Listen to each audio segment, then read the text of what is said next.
selamat datang di Asumonia, ngobrol bareng muda-mudi. Spesial di episode 1 kali ini, kita akan ngobrol bersama organisasi mahasiswa khususnya di BEM Hima Psikologi dan Hima Tekpen. Aku di sini nggak akan sendiri loh. Aku bersama dua narasumber yang super duper luar biasa. Mereka adalah nahkoda yang akan membawa pelayaran BEM Hima Psikologi dan Hima Tekpen. Langsung aja yuk kita kenalan bersama dua akang hebat. Boleh akang kenalan? Hai. Oke, halo. Halo. Dari aku dulu mungkin Iya. ya. Halo teman-teman. Sebelumnya kenalin, nama aku Bagus Padlan. Di sini aku sebagai Ketua Hima Tekpen periode 2025-2026.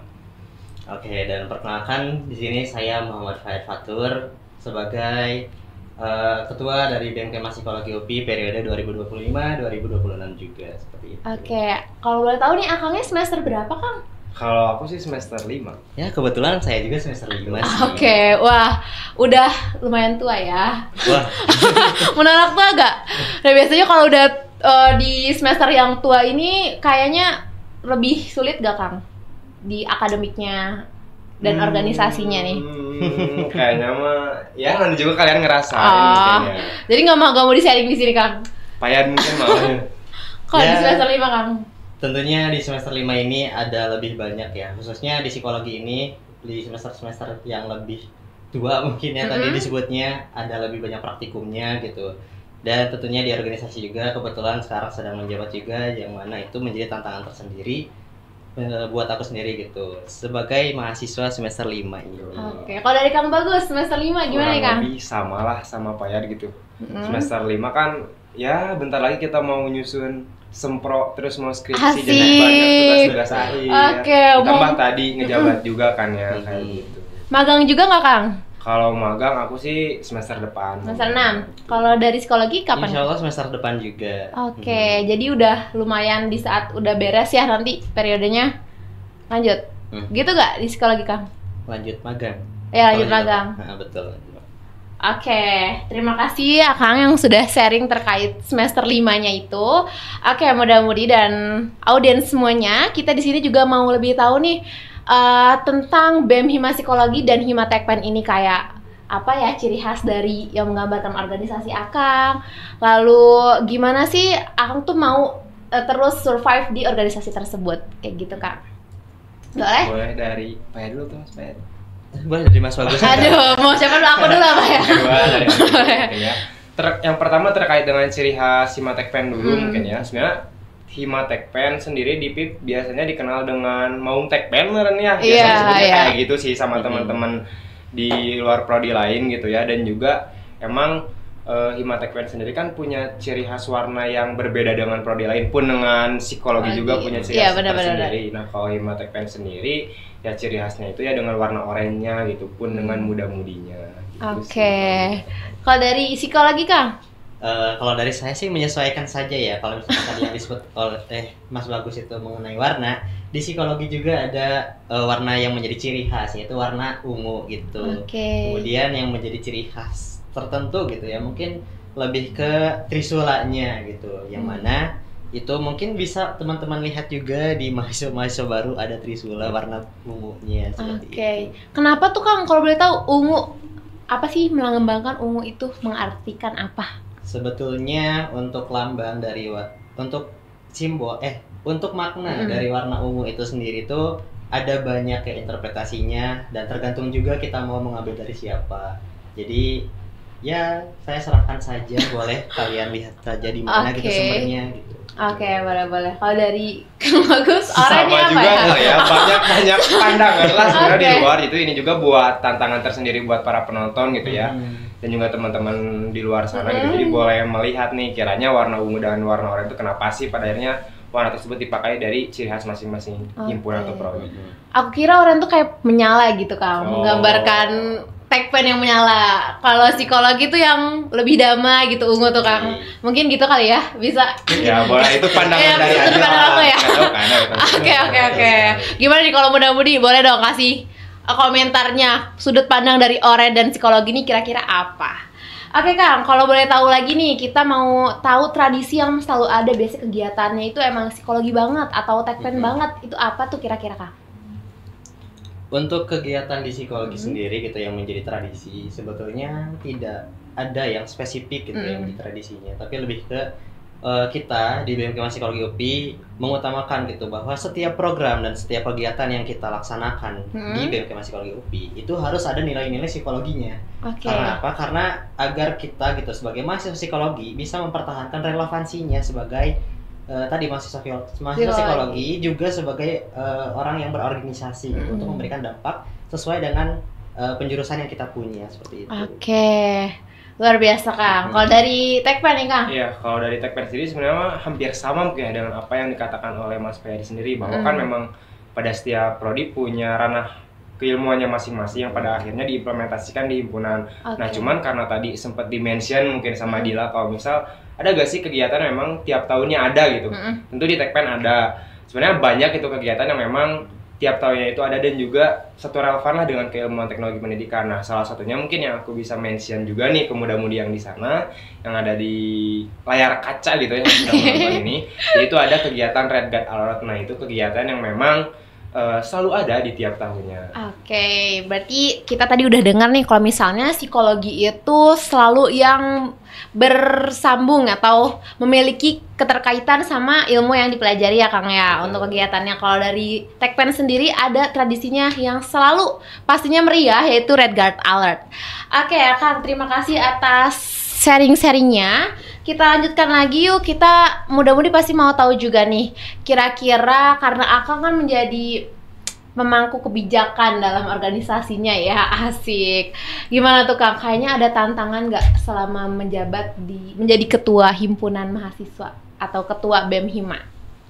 Sebenarnya kalau misal ditanya tantangan ya pasti ada mungkin ya. Semua ketua juga pasti ngerasain hal tersebut.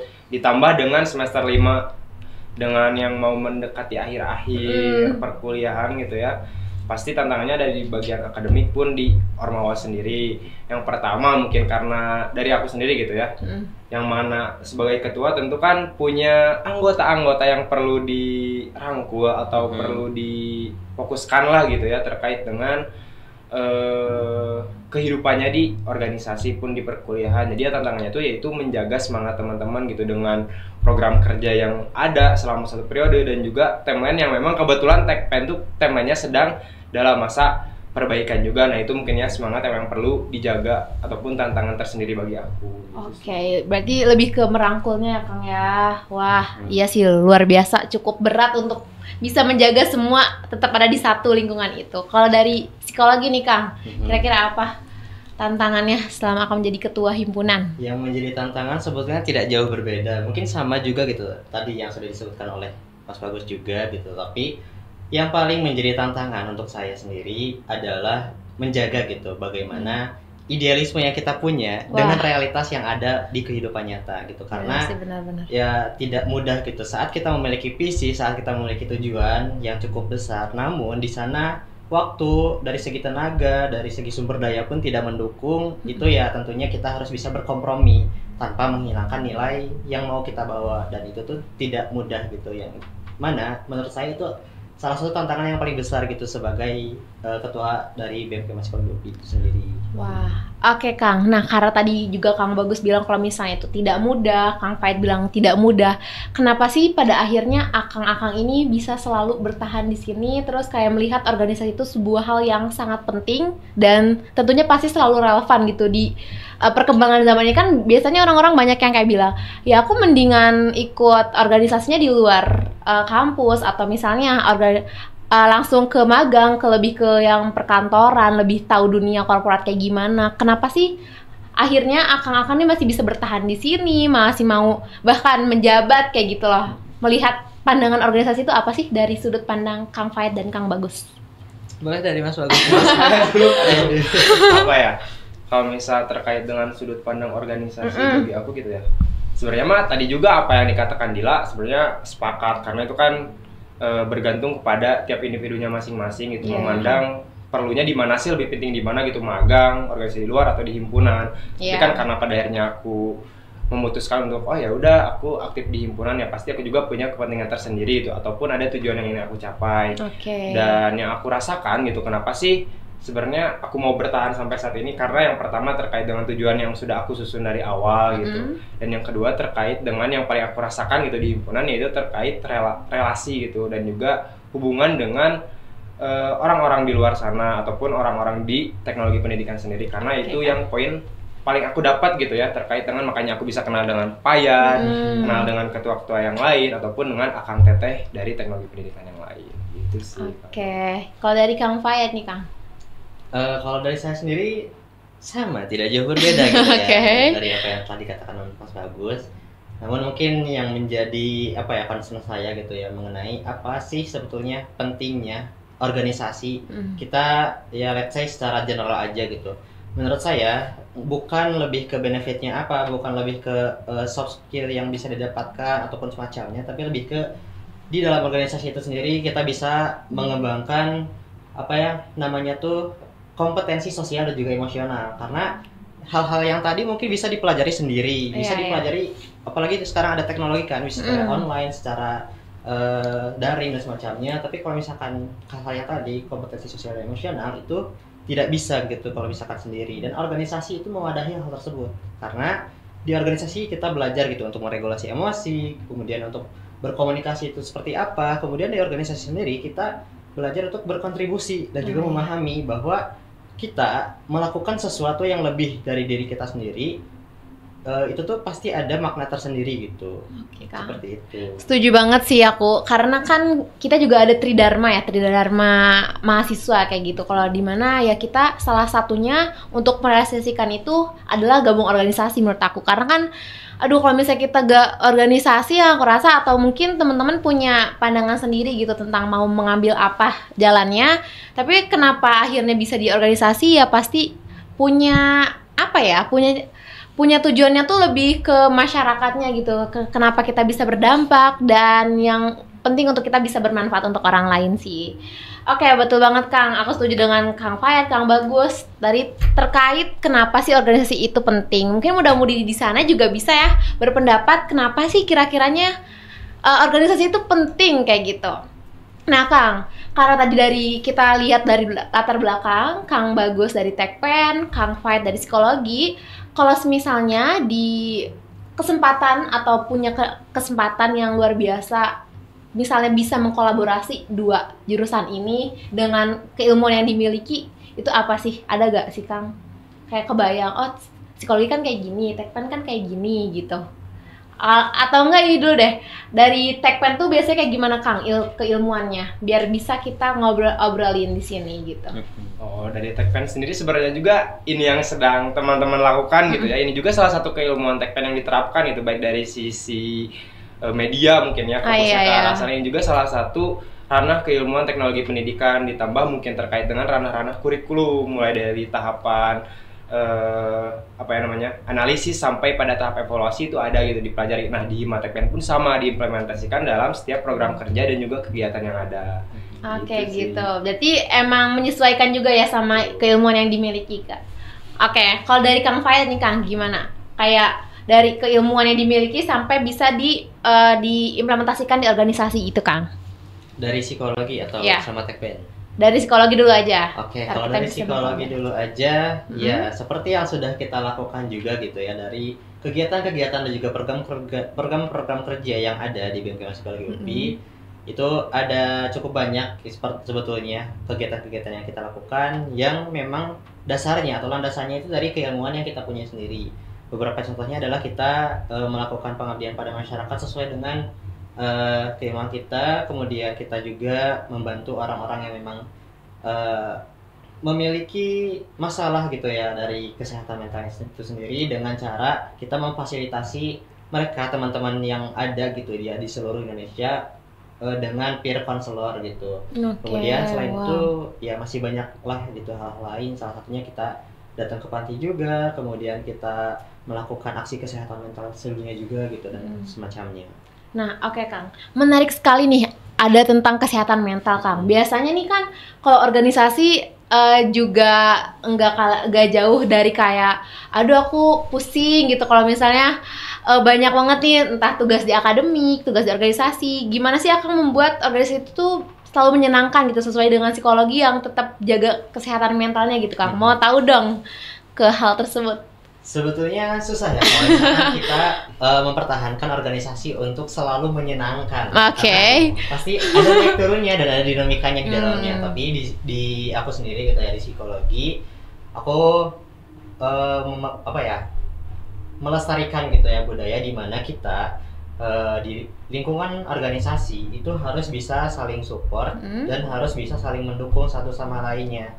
Dan kita juga untuk merealisasikan hal tersebut juga ada salah satu divisi yang mana divisi tersebut itu akan didelegasikan ke masing-masing divisi yang lainnya, dan mereka memang berfungsi untuk memonitoring, melakukan checking mengenai kondisi mentalnya seperti apa, dan juga memonitoring kinerja serta apa gitu masalah yang dia punya, dan mewadahi kalau misalkan ada hal yang mau dia ceritakan, ada masalah yang ingin dikonsultasikan dan semacamnya seperti itu. Wah, luar biasa. Jadi terbuka gitu ya Kang untuk semuanya agar tetap seenggaknya mah waras gitu ya di dalam situ gitu. Justru kita kan ya masa organisasi untuk stres kayak gitu.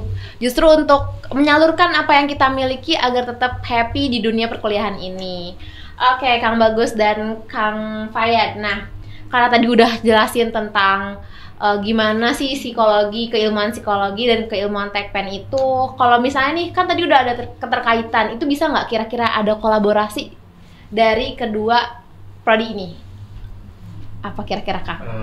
Kalau misal dari aku sendiri ya, tadi sebenarnya apa yang dikatakan Pak itu juga salah satu yang ingin dibangun gitu di ranah himpunan Tekpen gitu. Karena ya apa ya, meskipun fokus keilmuan Tekpen bukan ke arah sana, tapi dari periode sekarang tuh ingin mencoba gitu terkait dengan kesehatan mental. Kita sedikit mengsinggung terkait hal tersebut. Nah, salah satunya mungkin sebenarnya sangat diinginkan gitu dari aku pribadi pun dengan teman-teman dari Hima Tekpen untuk berkolaborasi ataupun lebih fokus ke arah sana gitu, biar lebih tahu oh ternyata keilmuan terkait kesehatan mental ini juga bisa diterapkan nih di Hima Tekpen. Biar apa? Biar teman-teman di Hima Tekpen pun merasa nyaman gitu dan diperhatikan. Nah, makanya mungkin itu menjadi salah satu fokus juga untuk Hima Tekpen mencari terkait dengan keilmuan psikologi gitu, biar fokus ke arah sana juga. Itu sih sebenarnya yang ingin dibangun dari Hima Tekpen yang sekarang. Jadi mulai untuk sedikit menyinggung terkait kesehatan mental.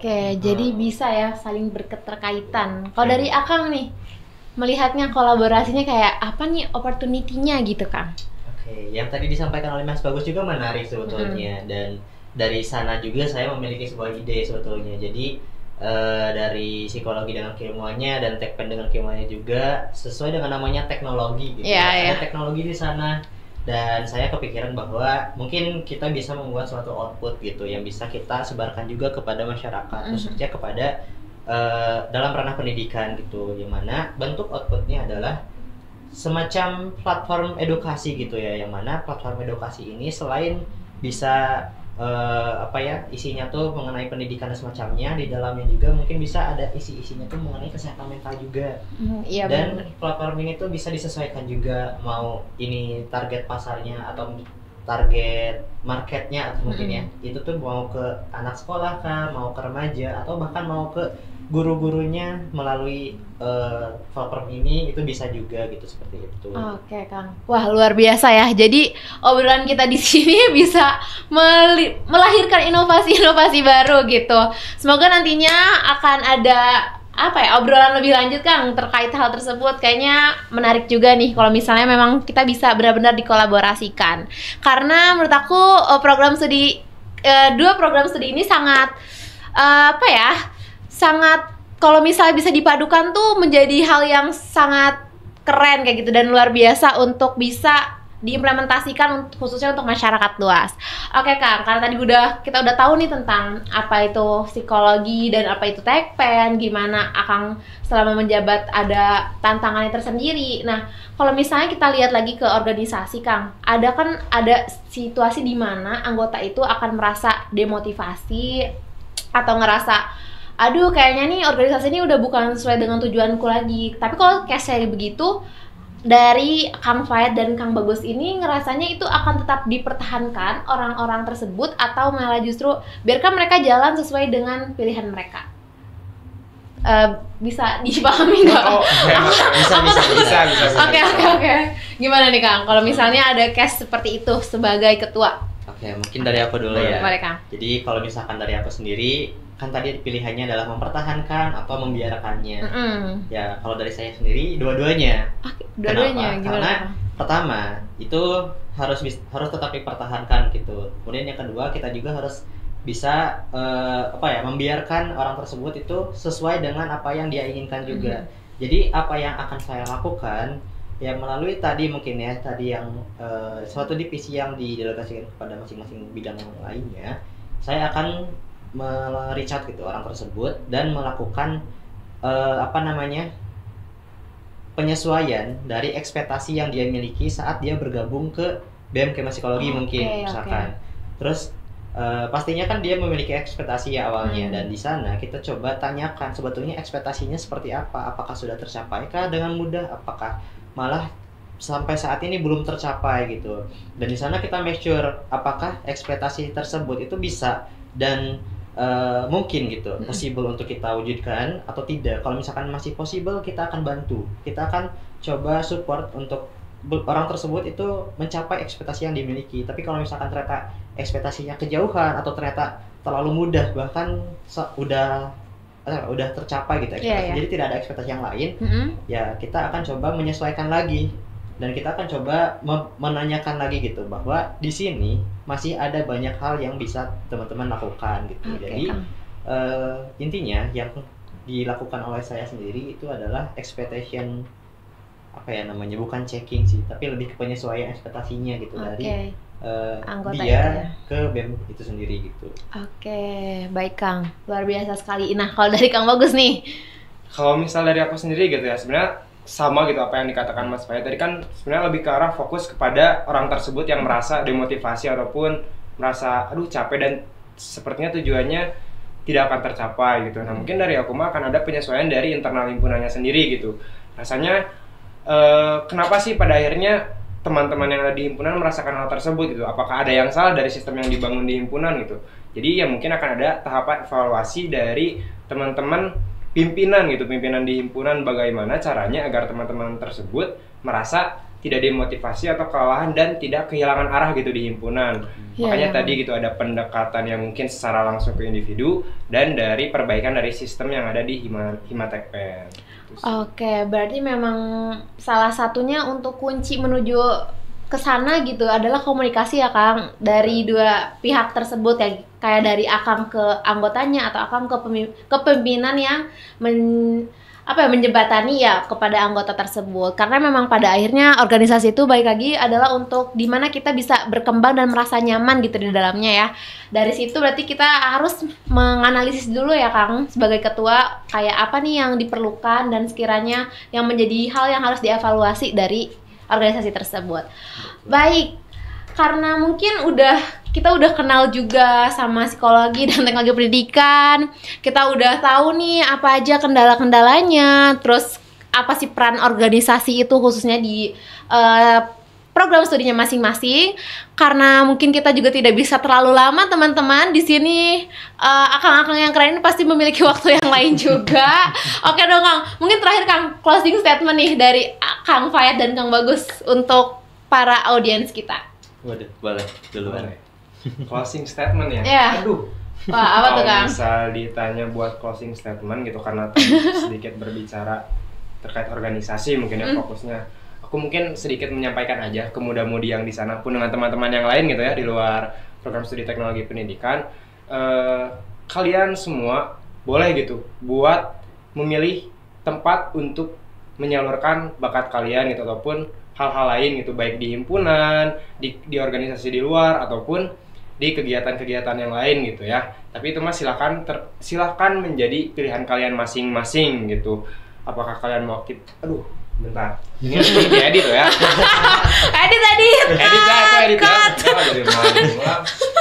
Tenang Kang, tenang. Oke Kang, tenang. Santai. Bingung lagi. Oke. Jadi dari Kang Fayat aja lah. Atau dari Kang Bagus nih Kang. Oke, Kang Fayat boleh closing statement. Closing statement dari saya sih kepada teman-teman semua, khususnya yang menonton ini juga. Pasti dari teman-teman punya tujuannya sendiri, punya preferensinya sendiri, dan juga punya passionnya sendiri gitu dalam menentukan bagaimana cara kalian berkembang. Nah, tapi perlu diketahui juga teman-teman, boleh teman-teman pilih aja yang mana gitu, mau di organisasi, mau di komunitas, mau di mana gitu, mau sendiri juga boleh. Yang paling penting adalah teman-teman harus bisa terus berkembang daripada dari teman-teman yang sekarang gitu. Jadi sesuai dengan mungkin kutipan dari orang-orang yang bijaksana gitu ya, kita yang hari besok itu harus bisa lebih baik daripada kita yang sekarang, atau kita yang sekarang harus lebih baik daripada kita yang kemarin, seperti itu. Oke, luar biasa guys. Oke, dari Kang Bagus nih closing statementnya Kang. Dari aku mungkin ya, dari aku buat teman-teman di sana pun, terkhusus buat muda-mudi gitu yang sedang menonton ini, teman-teman boleh bebas memilih tempat di mana kalian bisa berkembang gitu. Itu adalah pilihan kalian, entah mau di himpunan atau di organisasi-organisasi luar. Yang penting ya tadi gitu sempat di-mention sama Mas Payan, kalau misal di hari esok teman-teman harus lebih baik. Dan satu lagi, jangan takut untuk mengambil langkah, dan teman-teman kalau bisa jangan menjadi mahasiswa yang kuliah pulang gitu, sangat disayangkan. Banyak hal yang memang bisa dieksplor dan bisa dikembangkan dari teman-teman. Makanya silahkan teman-teman bebas untuk memilih di mana tempat teman-teman untuk berkembang. Baik muda-mudi, terima kasih atas waktu dan kesempatannya yang sudah memperhatikan dan menonton di podcast Asemonia episode 1 kali ini. Sampai jumpa di episode 2. Tetap semangat, terus berkarya. Sampai jumpa. Bye-bye.